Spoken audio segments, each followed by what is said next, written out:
प्यारे विद्यार्थियों नमस्कार। मैं राकेश खेदड़, व्याख्याता रसायन विज्ञान, गुड़ा पब्लिक स्कूल गुड़ा गोड़जी। आज अपन नया टॉपिक शुरू करेंगे। पार्ट नंबर 2 विलियन में विलेयता का टॉपिक है, समझना इसको।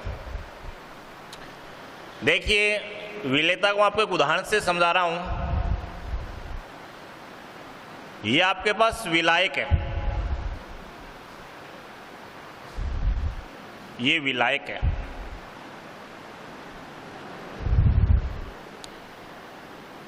द्रव विलायक,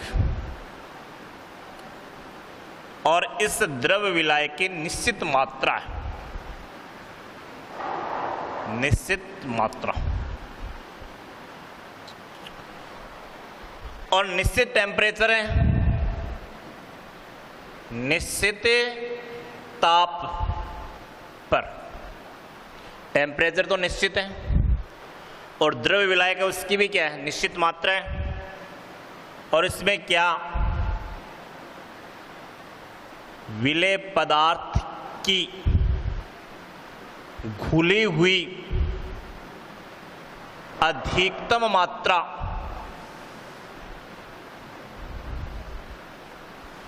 वो किसको दर्शाएगी, विलेयता को दर्शाएगी। तो मैं इसको अगर लैंग्वेज में कहूं तो क्या कह सकते हो कि निश्चित ताप पर, टेम्परेचर क्या, निश्चित ताप पर द्रव विलायक की निश्चित मात्रा में विलेय पदार्थ की घुली हुई अधिकतम मात्रा को क्या बोलोगे, विलेयता बोलोगे। और इस स्थिति में जो विलियन बनता है वो कौन सा विलियन बनता है, संतृप्त विलियन बनता है। इसके बारे में अपन बात कर चुके हैं। तो परिभाषा समझ गई कि क्या कहा मैंने। निश्चित ताप पर द्रव विलायक की निश्चित मात्रा में विलेय पदार्थ की घुली हुई अधिकतम मात्रा को ही क्या कहते हैं, विलेयता कहते हैं। और इस स्थिति में जो विलियन बनता है वो विलियन कैसा विलियन होता है, संतृप्त विलियन होता है। समझ गए। अब उसके बाद में जो विलेयता होती है वो निम्नलिखित प्रकार की होती है। विलेयता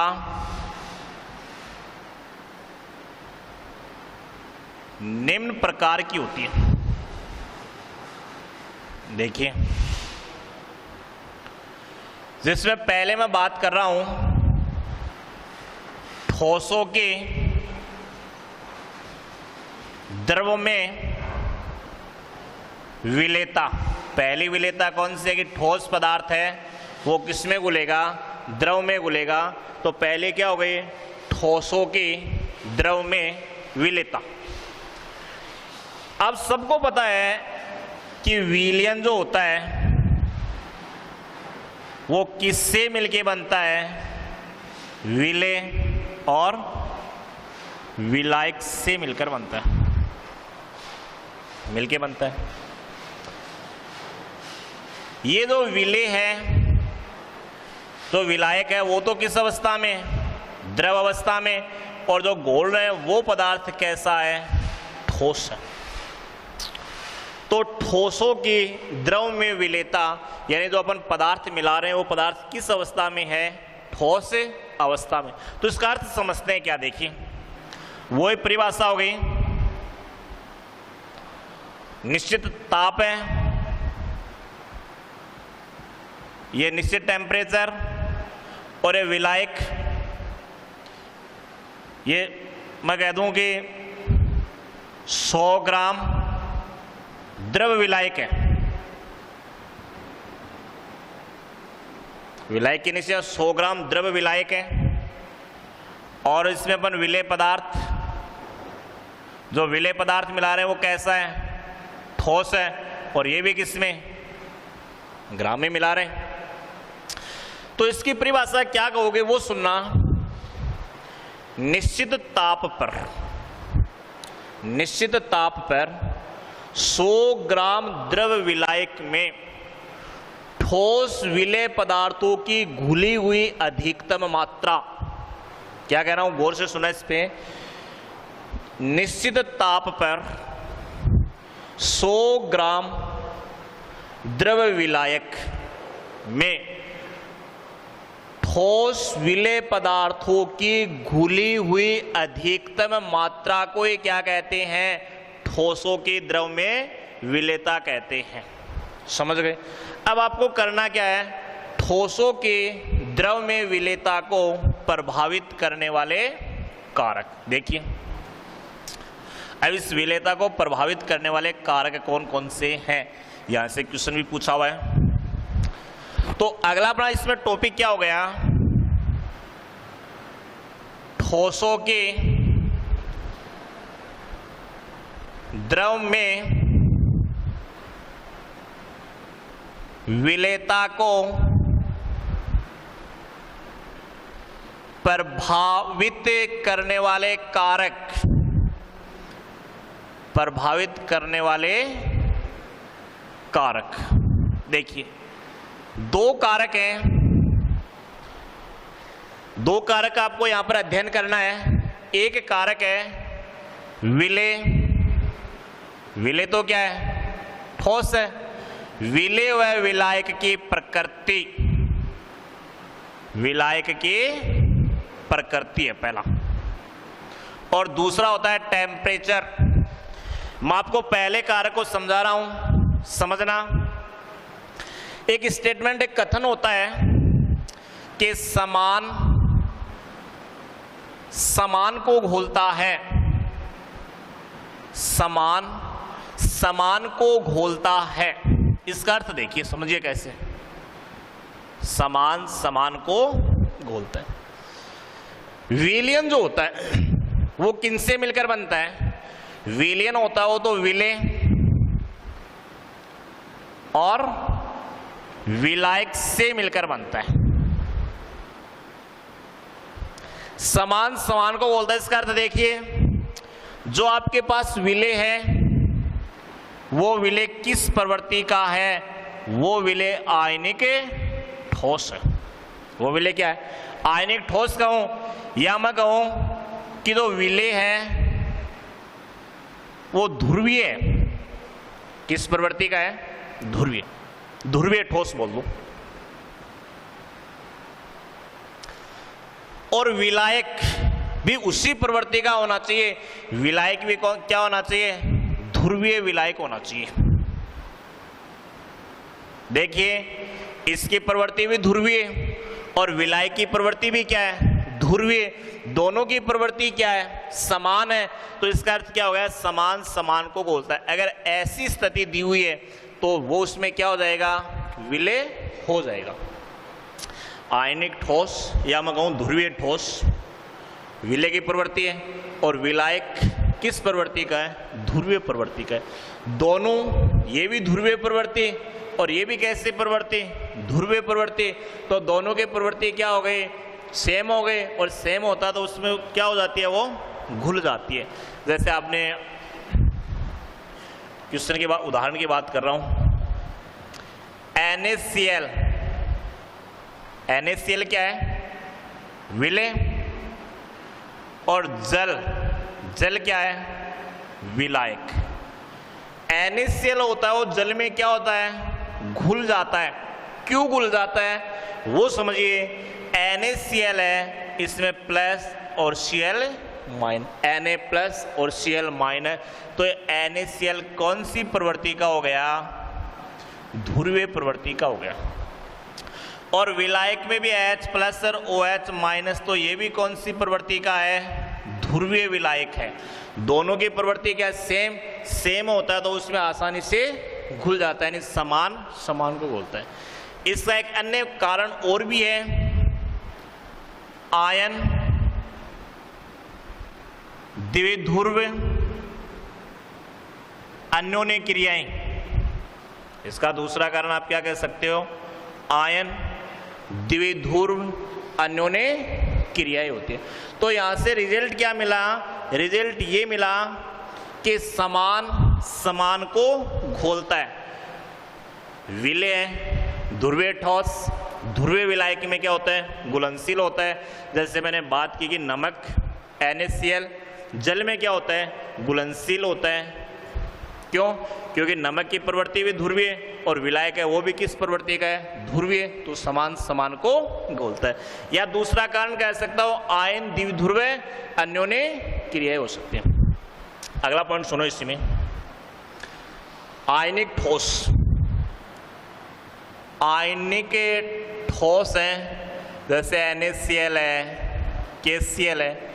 आयनिक ठोस की जल में विलेयता अलग अलग होती है। क्यों?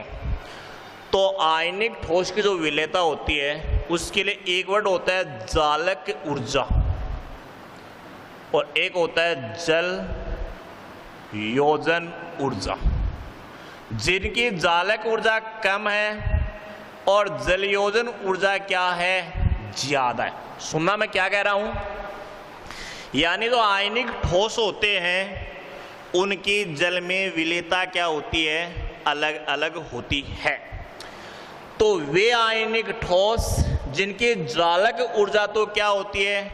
कम होती है और इनकी जल योजन ऊर्जा क्या होती है? अधिक होती है। वे आयनिक ठोसों के जल में विलेयता क्या होती है? अधिक होती है।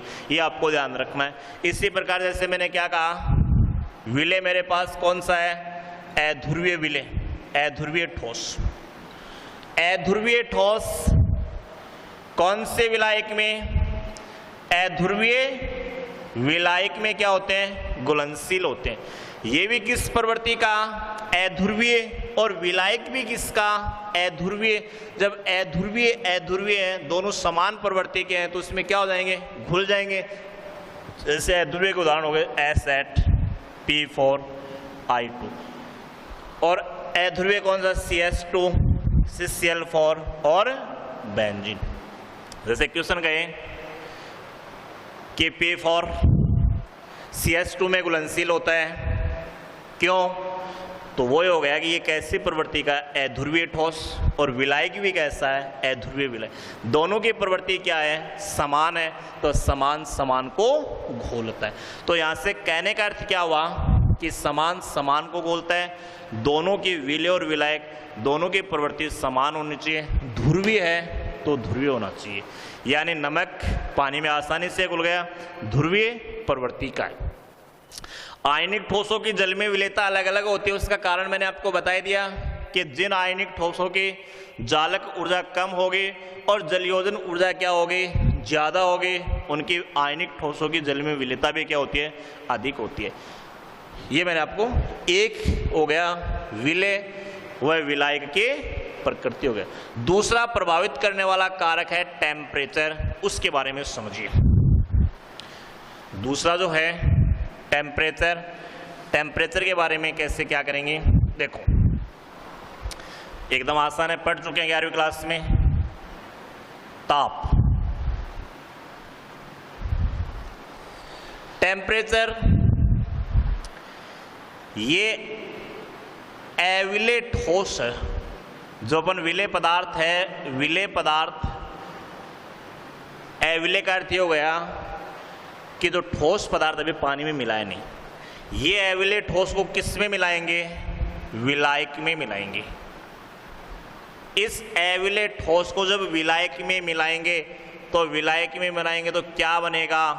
विलयन बनेगा। और ये विलयन के साथ किस स्थिति में होगा? साम्यावस्था की स्थिति में होगा। तो यहाँ पर डेल्टा H की कोई न कोई वैल्यू होगी, plus minus x kilo calorie, ये कोई वैल्यू है। अब देखिए आपके पास यहाँ पर दो स्थिति हो सकती है। एक स्थिति आपके पास ये होगी कि डेल्टा H का मान कैसा मिले? नेगेटिव मिले। जब डेल्टा H का मान नेगेटिव होता है तो वो अभिक्रिया कौन सी प्रवृत्ति की होती है? ऊष्माक्षेपीय अभिक्रिया होती है। कौन सी होती है? ऊष्माक्षेपी। जब डेल्टा H का मान नेगेटिव होता है तो ऊष्माक्षेपीय अभिक्रिया, ऊष्माक्षेपीय अभिक्रिया के लिए वर्णन सुनना। और इधर मैं इसकी बात करूंगा कि जब डेल्टा H का मान कैसा है? पॉजिटिव है। और पॉजिटिव है तो कौन सी अभिक्रिया की बात करेंगे? ऊष्मा शोषी अभिक्रिया। देखिए इसको मैं समझा रहा हूं। ये द्रव विलायक है, द्रव विलायक, ये द्रव विलायक। इस द्रव विलायक में क्या मिलाएंगे? ठोस विलेय पदार्थ मिलाएंगे। ध्यान से समझना, जब ठोस विलेय पदार्थ को द्रव विलायक में मिलाते हैं, जब ठोस विलेय पदार्थ को द्रव विलायक में मिलाते हैं तो ऊर्जा का क्या होता है? ऊर्जा का उत्सर्जन होता है। ये गौर सुनना, वे अभिक्रियाएं जिनके लिए डेल्टा एच का मान क्या? नेगेटिव, वो कैसी प्रवृत्ति की? ऊष्माक्षेपी अभिक्रिया होगी। और ऊष्माक्षेपी अभिक्रिया तो लासाताल्य नियम के अनुसार, लासाताल्य नियम के अनुसार जब ठोस विलेय पदार्थ को द्रव विलायक में मिलाते हैं तो ऊर्जा का क्या होगा? उत्सर्जन होता है। इस स्थिति में ताप बढ़ाने पर ठोस विलेय पदार्थों की विलेयता में क्या आएगी? कमी आएगी। तो टेम्परेचर बढ़ाया और टेम्परेचर बढ़ाया तो विलेयता में क्या आ गई? कमी आ गई। इसके उदाहरण कौन कौन से हैं? CaO, Li2, SO4 हो गया, NaOH हो गया, ये हो गया। इसी प्रकार मैं ऊष्मा शोषी के लिए बात कर लेता हूं। ये मैंने क्या लिखा? विलायक। इसी पैटर्न का है, समझना।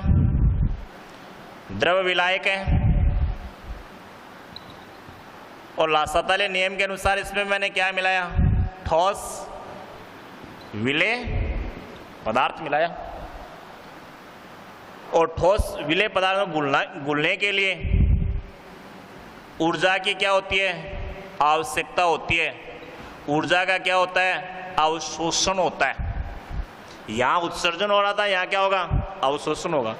तो सुनना, वे अभिक्रियाएं जिनके डेल्टा एच का मान पॉजिटिव होता है उसमें शोषी अभिक्रिया होगी। और लासाताल्य नियम के अनुसार जब ठोस विलेय पदार्थों को द्रव विलायक में मिलाते हैं तो ऊर्जा का अवशोषण होता है। इस स्थिति में ये कह सकते हैं कि ताप बढ़ाओगे तो ठोस विलेय पदार्थों की विलेयता में भी क्या होगी? वृद्धि होगी। जिसे मैं कैसे लिख दूं? डायरेक्ट, ताप समानुपाती ठोस विलेय पदार्थों की विलेयता कौन से अभिक्रियाओं के लिए? ऊष्मा शोषी। उदाहरण क्या हो गए? NaCl, KCl, NH4Cl, ये इसके क्या है? उदाहरण है। तो एक बार बोर्ड के ऊपर ध्यान दे लेना, दोनों तरफ क्या लिखा हुआ है? एक तरफ ऊष्माक्षेपी लिखा हुआ है और दूसरी तरफ क्या लिखा हुआ है? ऊष्मा शोषी लिखा हुआ है। यहां से क्वेश्चन आएगा, ऊष्माक्षेपी अभिक्रिया के डेल्टा एच का मान नेगेटिव और ऊष्मा शोषी के डेल्टा एच का मान पॉजिटिव। लासाताल्य नियम के अनुसार जब ठोस विलेय पदार्थ को किस में मिलाया? द्रव विलायक में मिलाया तो ऊर्जा का क्या हो गया? उत्सर्जन हो गया। इस स्थिति में टेम्परेचर क्या करोगे? बढ़ाओगे तो ठोस पदार्थों की जो विलेयता है, ठोस पदार्थों की उस विलेयता में क्या आएगी? कमी आएगी। उदाहरण क्या हो गया? CaO, Li2SO4, NaOH। और इधर क्या कहोगे? इसका उल्टा बोलना है कि लासाताल्य नियम के अनुसार ठोस विलेय पदार्थों को द्रव विलायक में मिलाया तो ऊर्जा का क्या होता है? अवशोषण होता है। इस स्थिति में क्या कहेंगे कि ताप बढ़ाओगे तो ठोस विलेय पदार्थों की विलेयता में भी क्या होगी? वृद्धि होगी। यानी कहने का अर्थ क्या हुआ कि टेम्परेचर बढ़ाया और टेम्परेचर बढ़ाया तो ठोस विलेय पदार्थों की विलेयता में भी क्या हो गई? वृद्धि हो गई। उदाहरण NaCl, KCl, NH4Cl। अब सुनना, एक उदाहरण और है। एक होता है गलूबर, गलूबर लवण, और गलूबर लवण का सूत्र होता है Na2SO4-H2O। ध्यान से समझना, यहां से क्वेश्चन पूछा जाता है। गलोबर लवण होता है Na2SO4 10H2O। इस गलोबर लवण की विलेयता 32.4 डिग्री सेल्सियस तक तो बढ़ती है। मैं क्या कह रहा हूं वो ध्यान से सुनना कि गलोबर लवण वाला क्वेश्चन है। गलोबर लवण की विलेयता 32.4 डिग्री सेल्सियस तक तो क्या होती है, बढ़ती है। इसके बाद इसकी विलेयता में क्या आती है, कमी आती है। क्यों? क्योंकि 32.4 डिग्री सेल्सियस के बाद गलोबर लवण से ये जो क्रिस्टल जल है, क्रिस्टलन जल क्या हो जाता है, अलग हो जाता है, और ये वापस किस में बदल जाता है, निर्जलीय हो जाता है। तो इसको मैं एक बार फिर समझा रहा हूं। क्या कहेंगे कि गलोबर लवण की विलेयता 32.4 डिग्री सेल्सियस तक तो क्या होती है, बढ़ती है। उसके बाद गलोबर लवण की विलेयता में क्या आती है, कमी आती है। ऐसा क्यों? क्योंकि 32.4 डिग्री सेल्सियस के बाद गलोबर लवण से कौन सा जल, क्रिस्टलन जल क्या हो जाता है, अलग हो जाता है, और कौन सा लवण बन जाता है, निर्जलीय लवण बन जाता है। इस वजह से 32.4 डिग्री सेल्सियस के बाद गलोबर लवण की विलेयता में क्या होगी, कमी होगी। क्यों कमी होगी? क्रिस्टलन जल अलग हो गया और वापस क्या बन गया, निर्जलीय लवण बन गया। तो विलेयता वाला टॉपिक इंपॉर्टेंट है, बोर्ड एग्जाम में क्वेश्चन पूछे हुए हैं, इनके आपको प्रैक्टिस करनी है। जो दिक्कत है उसका समाधान अपन क्या करेंगे, नेक्स्ट क्लास में करेंगे।